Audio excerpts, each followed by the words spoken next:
శనగపప్పు కొబ్బరి కర్రీ తయారీ విధానానికి కావాల్సినవి చూసేద్దాం.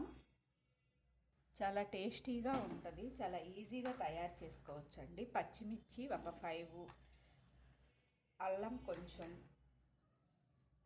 ఎల్లుల్లిపాయి, సాల్ట్ కలిపి ముందుగా మిక్సీకి పట్టుకుందాం. పచ్చిమిర్చి అది మిక్సీకి పట్టుకున్నాం కదా, దాంట్లోనే పచ్చి కొబ్బరి కూడా వేసి మిక్సీకి పట్టుకుందాం. తర్వాత ముందుగా ఒక అరగంట నానబెట్టుకున్న పచ్చెనగపప్పు అండి, శనగపప్పు, వాటిని కొంచెం ఉడకనిద్దాము. స్టవ్ వెలిగించేసి కొంచెం సేపు ఉడకాలండి. ఇలా శనగపప్పు మెత్తగా ఉడికిపోవాలి. శనగపప్పు మెత్తగా ఉడికిపోయాక స్టవ్ ఆఫ్ చేసేసుకొని బాండీ పెట్టుకుందాము. బాండీ పెట్టుకొని దీంట్లోకి 2 స్పూన్లు ఆయిల్ వేసుకొని వేడెక్కనిద్దాం. ఆయిల్ వేడయ్యాక ఒక ఎండుమిర్చి, 1 స్పూన్ మినప్పప్పు, 1 స్పూన్ జీలకర్ర, 1 స్పూన్ ఆవాలు, 1 కప్పు ఆనియన్,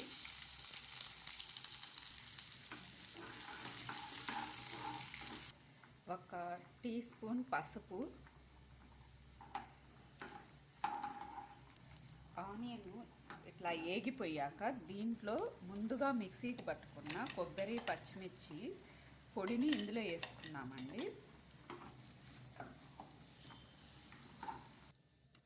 ఆయిల్లో కొంచెం సేపు మగ్గనివ్వాలి. కొంచెం మగ్గితే పచ్చివాసన లేకుండా ఉంటుంది. సిమ్లో పెట్టి మగ్గనిస్తే అడుగంటకుండా ఉంటుంది. హైలో పెడితే అడుగంటిద్ది.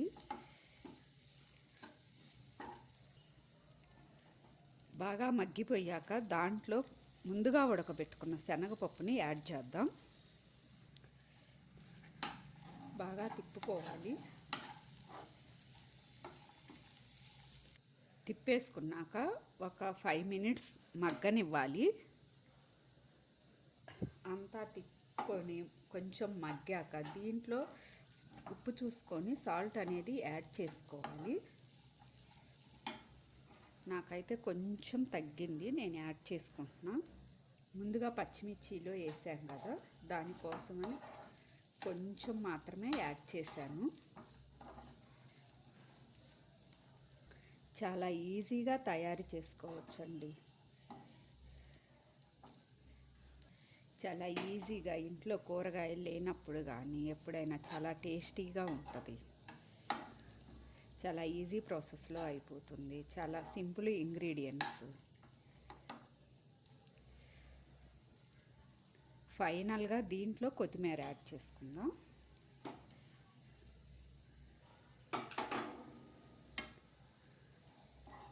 సన్నగా తరిగిన కొత్తిమీర యాడ్ చేసుకున్నాక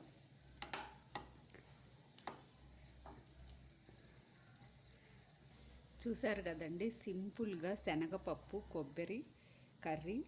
మీకు ఈ వీడియో నచ్చితే లైక్ చేసి, షేర్ చేసి, కామెంట్ చేయండి. బెల్ ఐకాన్ నొక్కండి, సబ్స్క్రైబ్ చేసుకోండి.